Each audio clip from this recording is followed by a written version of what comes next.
नमस्कार, मी मनीषा. तुम्हा सर्वांचं पुन्हा एकदा म्हणजे छोट्याशा व्लॉगमध्ये स्वागत करते. आज आहे दसरा आणि सर्वात अगोदर तर सर्वांना दसऱ्याच्या खूप खूप शुभेच्छा.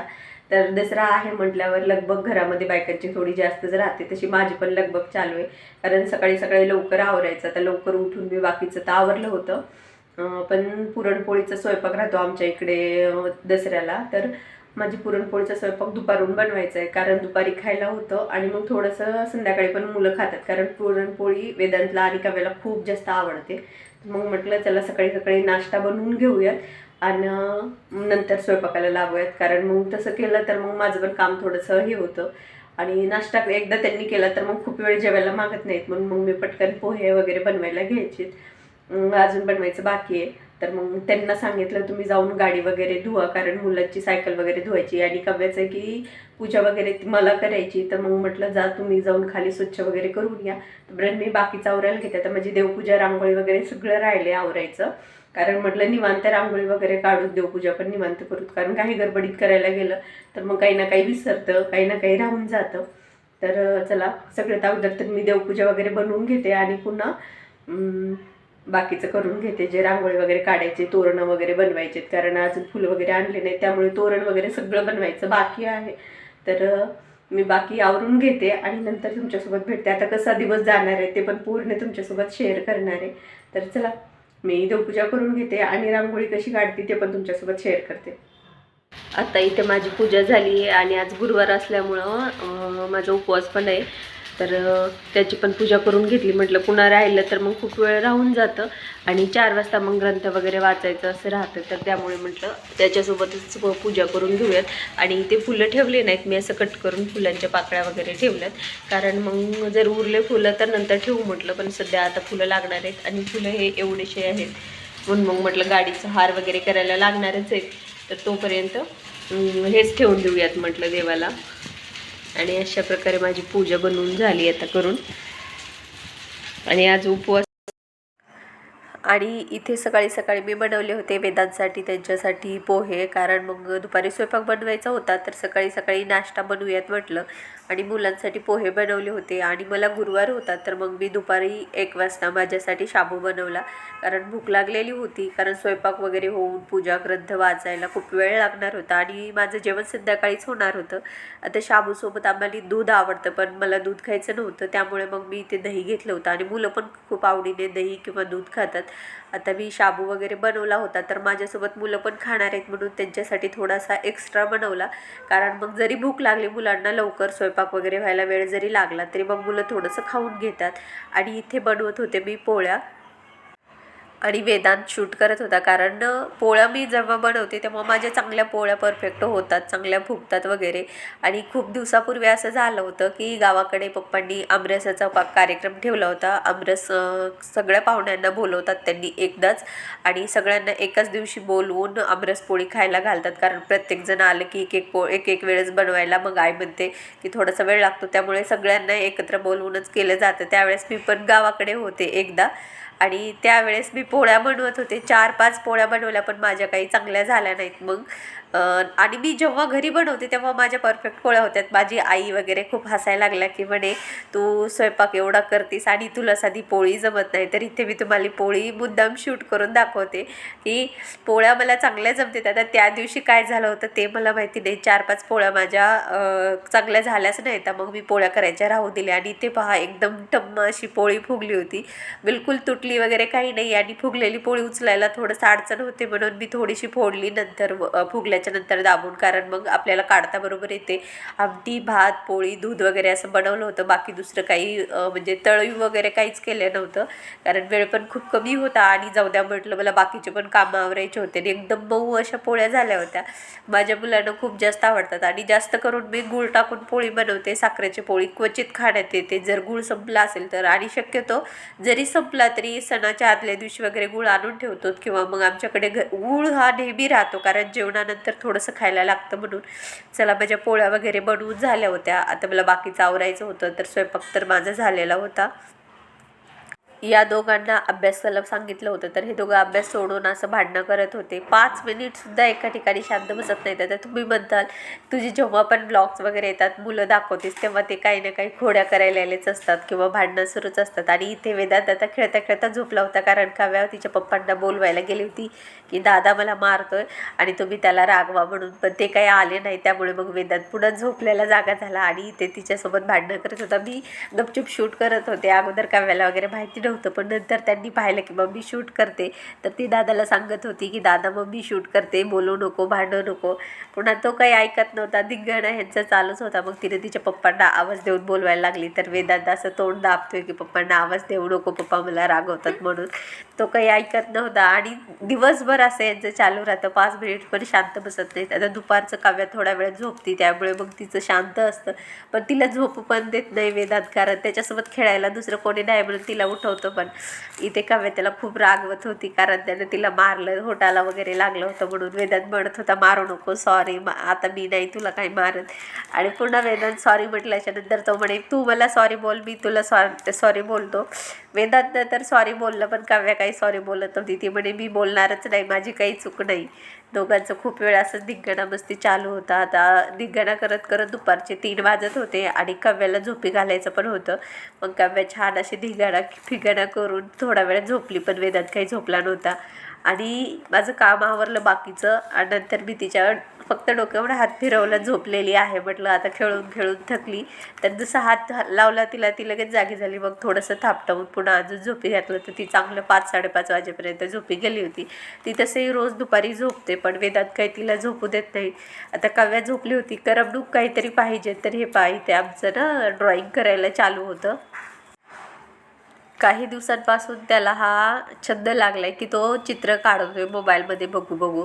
आता हा काय काढतो काय नाही माहिती. आज दसरा होता, तर त्यानं रामाचं चित्र काढत होतं, श्रीरामांचं. आणि रोज हे इकडच्या साईडला जे काढले कार्टून, तसे कार्टूनचे वेगवेगळे चित्र काढतो आणि शाळेत मुलांना घेऊन जातो, कारण त्याच्या फ्रेंड्सला वगैरे दाखवतो, हे पहा हे मी काढले म्हणून. मस्त काढतो तो मोबाईलवरती पाहून. आणि इथं त्याचं तेच चालू होतं. आता बाकीचं जेव्हा कंप्लीट होईल त्यावेळेस मी तुम्हाला दाखवते त्याने कसं काढले. आत्ता मी फोटोज काही काढायचे आहेत म्हणून वेदांतला घेऊन वरती आले होते. आणि वातावरण खूप छान होतं. आज पाऊस वगैरे काही नव्हता, त्यामुळे आभाळ असं छान असं झाले. एवढं गार थंड असं वाटते का नाही, आणि मस्त खाली जावंसंच नको वाटतं, एवढं चांगलं असं वरी गच्चीवरती वाटते. आणि मी फोटोज काढण्यासाठी माझे वेदांतवरती घेऊन आले, आणि ते आणि काव्या हे पाय ते काय करतायत, तर माझा मोबाईल घेऊन दोघं जण मोबाईल बघत बसलेत, पण फोटो माझे काढले नाही. आत्ता वेदांतला थोडंसं म्हटलं वेदांत काढणं, कारण तो खूप छान छान फोटो काढतो जेव्हा त्याचा मूड असतो तेव्हा. आणि एका वेळेस एवढे खराब फोटो काढतो की एकही फोटो चांगला काढत नाही. हां, तू कशी काढती फोटो? छान काढती. हे आमचं पेंग्विन सकाळपासून असे अवतार आहेत. सकाळी एकदम छान मस्त तयार झालं ड्रेस वगैरे घालून, आणि खाली गेले गाडी धुवायला, है ना, गाडी सायकल धुवायला जाऊन सायकल वगैरे धुली, स्वच्छ करून आली. दादाची बकेट घेऊन गेलतात ना सायकल धुवायला. पप्पा काय म्हणले, पप्पाने कांच्या लांगाच्या देतात धुवून घेतले, त्यांची तिकडे धुवून घेतली. बर. आणि सायकल धुली नाही म्हणे, आता गाडीच फक्त धुली. काव्याच्या सायकलला हार घालून घेतला, काव्याची सायकल स्वच्छ केली नाही, काही नाही. आणि छान मस्त असे इथे क्लिप लावलेल्या होत्या, स्वेटर सारखं शर्ट घातलेलं होतं. आणि नंतर आम्हाला इथे टोचायला लागलं म्हणून काढून टाकलं, आणि आता हे घातलंय. आणि जसं का मी वरती गच्चीवरती निघाले, दार काढलं की दाराची कडी काढलेला आवाज ऐकून काव्या जागी झाली आणि आमच्यासोबत झोपेतून उठून इकडे आली आहे. नाही तर छान तिनं मस्त 2-2.5 तास झोप घेतली होती. आत्ता आमचे फोटो काढून झालेत, आणि काही जे रील्स वगैरे 1-2 बनवल्यात ते तुम्हाला इन्स्टावरती पाहायला भेटतील. पडेल ना मी खाली. काव्याच्या पण रील्स आहेत ना इन्स्टावरती टाकलेल्या, ज्या मम्मीसोबत काढल्यात. 1-2 पोस्ट केल्यात मी इन्स्टाला, फेसबुकला पण पोस्ट केल्यात. तिथे तुम्ही पाहू शकतात आमचे फोटोज आणि व्हिडिओज वगैरे. चल आता मी खालच्या जाऊन तुम्हाला दाखवते की आजचं कसं झालं काय नाही. तर रांगोळी वगैरे काढली होती सकाळीच मी, ती काही हे केली नाही, तुम्हाला दाखवली नव्हती, पण आता दाखवते. कारण माझ्या मोबाईलमध्ये एवढं काही व्यवस्थित शूट होत नाही, म्हणून मग मी थांबले होते. मग बाकीचं आवरण्यामध्ये आज दिवस गेला, मला काही जास्त वेळ भेटला नाही आवरायला. चला मी आता खाली जाते आणि आता संध्याकाळची तयारी वगैरे करायची, तर ती तयारी करून घेते. मी सकाळची रांगोळी तुम्हाला दाखवली नव्हती आणि छोटीशी अशी रांगोळी काढली. ही पण रांगोळी काढायला चांगलं मला 15-20 मिनिट लागले, कारण रांगोळी काढायला मला खूप वेळ लागतो.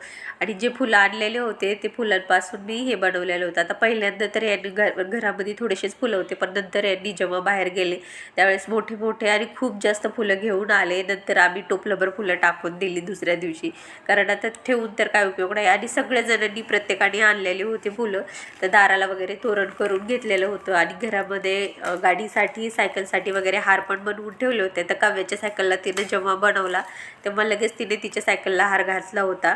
हे ह्या वेदांच्या आणि त्यांच्या पप्पाच्या गाडीचे होते. आणि हे पहा इथे आमचं झाले बनवून. आता हे तुम्हाला दाखवलं, हे कोणतं कॅरेक्टर आहे तुम्हाला जर माहिती असेल तर सांगा, मला काय माहिती नाही. आणि इथे याची पूर्ण ड्रॉइंग काढून झाली होती. आणि तो पेन्सिलनंच ड्रॉइंग काढतो, पेन वगैरे काढत नाही. पण त्याचं असं चुकत वगैरे नाही की तो मोबाईल ठेवून वगैरे काढतो, त्यामुळे छान काढली. पुन्हा संध्याकाळी आम्ही गेलो खाली, कारण गाडीची वगैरे पूजा करायची होती. 7 वाजले होते. आणि इथे मी आवाज सगळा म्यूट केला होता. छान आमचं बोलणं वगैरे होतं, पण शेजारीच मंदिर आहे रूमच्या, तर ते 10 वाजेपर्यंत तिथं आरती वगैरे ते चालू असतं संध्याकाळचं. 10 वाजले की मगच बंद होतं. तर मग आम्ही जे काही बोलतो त्यामध्ये पूर्ण स्पीकरचा वगैरे आवाज येतो आणि आमचा आवाज येत नाही, म्हणून मी इथे आमचा जो व्हिडिओचा आवाज आहे तो कट केलेला आहे. आणि वेदांत आणि काव्या दोघांनी मिळून पूजा केली. आता काव्याचं आधीच ठरलेलं होतं की पूजा मला करायची आहे, आणि प्रत्येक गोष्टीत मी हवी असं तिचं राहतं, म्हणून तिलाच सगळ्या गोष्टी आता सांगून कराव्या लागतात, कारण लहान आहे म्हणून तिचंच मनावरती सगळं चालतं. इथे 2 जणांचे आम्ही फोटोज वगैरे काढून घेतले. इथे फोटोज वगैरे काढून झाले आणि पुन्हा राहिलं होतं आमचं नारळ फोडायचं, कारण फक्त आम्ही पूजा वगैरे करून घेतली आणि लगेचच काव्या म्हणे की आधी फोटो काढून घ्या. मग त्यांचे दोघांचे फोटो काढून घेतले. 5 मिनिट पण दोघंजण शांत राहत नाहीत. आणि इथे पुन्हा त्यांचे भांडणं सुरू झाले होते.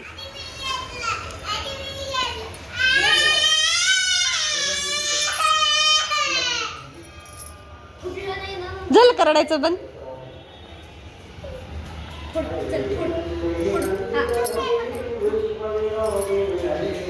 तसं असते का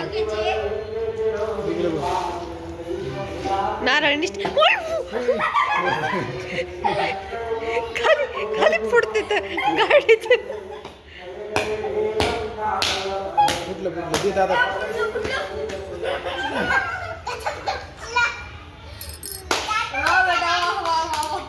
नाही रे, तुझ्यापेक्षा अवसान बकळ आहे तिच्यामध्ये.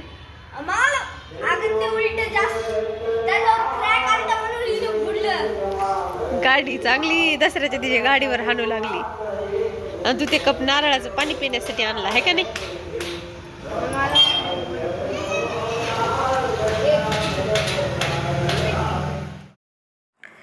त्यानंतर मग इथे वेदांती आणि तिच्या पप्पांनी नारळ वगैरे ठेवलं. बाकीच्यांना प्रसादाला पण लागतं म्हणून मग बाकीचं ठेवून दिलं होतं. आणि काव्याची मस्ती चालू होती की मीच सगळं करते. घरात पायऱ्यांनी वरती येता 2 जणांच्या अजून पुन्हा भांडणं झाले. पुन्हा काव्या काही त्याला ओवाळायला तयार होत नव्हती. 15 मिनिट तिच्या पाया पडावं लागलं की बाई ओवाळ म्हणून, नाही तर शेजारच्या मुलीला बोलवून आणून तिला ओवाळायला लावेल. तर हा सांग ओवाळायला म्हणे, मी फक्त माझ्या पप्पांना ओवाळेल, त्याला काही ओवाळणार नाही, तो माझा भाऊ नाही. त्यांचं असं चालू होतं.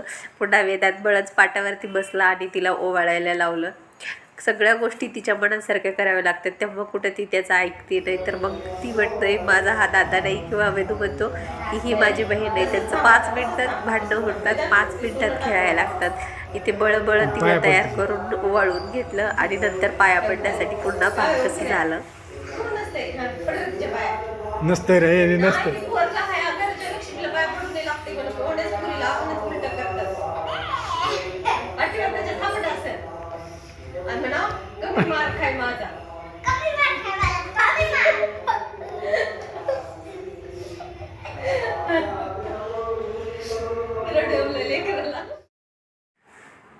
पुन्हा मग तिचे पप्पा राहिले होते ते तिने त्यांना पण ओवाळून घेतला. तर इथे काव्याचं होतं की ओवाळायला ते झाडाचे पानं टाकू नका म्हणे, मला पैसे टाका. त्यासाठी पण तिचं चालू होतं. मग नंतर तिला पैसे पण टाकले त्यांनी. पण अगोदर सांगावं लागलं की हे टाकावं लागतं, कारण हे सोनं असतं. तर ती ओवाळून वगैरे घेत होती. आता हिचं सगळं चाललं होतं. मध्ये तिला प्रत्येक गोष्ट सांगावी लागते, कारण तिला समजत नाही, थोडीशी लहान आहे. पण खोडकर खूप जास्त आहे आणि पैसे भेटल्यामुळे खूप आनंदात पण होती.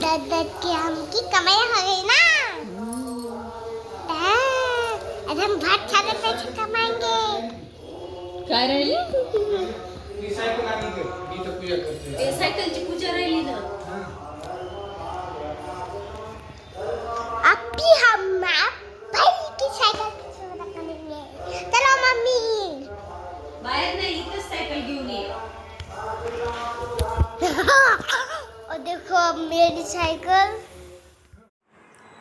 कव्याच्या सायकलची पूजा राहिली होती तर त्यामुळे मग तिनं सगळ्यात लास्टला तिची सायकल वगैरे घेऊन आली आणि मग तिच्या सायकलची पूजा वगैरे करत होती. मस्त कुंकू वगैरे लावून आता तिला सवय झाली की खाली पण तिने लावलं होतं, वरती पण मग 2-3 वेळेस हे केल्यामुळं तिला झालं माहिती की कसं करायचं कसं नाही. मग पटकन तिच्या सायकलची पूजा केली. आता हिची सायकल घरामध्येच असते, आम्ही काही खाली घेऊन जात नाही, त्यामुळे हिच्या सायकलचा वापर कसलाच होत नाही. आणि हिची सायकल घरात असल्यामुळे जास्त चालवता पण येत नाही, कारण छोटीशी जागा असल्या आणि खाली नेलं तर तिला व्यवस्थित खेळता वगैरे येते. पण 3ऱ्या मजल्यावर असल्यामुळे आम्ही काही खाली घेऊन जात नाहीत, घरातच असतो. आणि जेव्हा खेळायची तेव्हा ती दादाची सायकल खेळते. तर अशा प्रकारे आमचा आजचा दिवस गेला. तर आजचा पूर्ण व्लॉग आम्ही इथेच थांबवतात. कसं वाटलं कमेंटमध्ये नक्की सांगा. पुन्हा भेटूयात अशाच एका छोट्याशा व्लॉगमध्ये. तोपर्यंत बाय. पण हे शेअर करा मला लॅपटॉप करून द्या म्हणजे तुम्हाला हे पण मी राहून जाईल.